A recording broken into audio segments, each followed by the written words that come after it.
Are you guilty of talking to your dog's asshole? Stop repeating commands over and over and sounding like a broken record.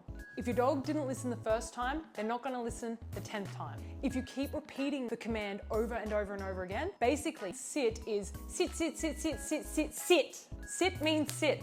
Say it once. If they don't listen the first time, you have to ask yourself, was my dog engaged or were they distracted? Does my dog actually know what sit means? Have I set my dog up for success and have I rewarded them enough times for them to know that the word sit means bum on the ground? So get their attention first, and I suggest if your dog is distracted, lure them in with a piece of food.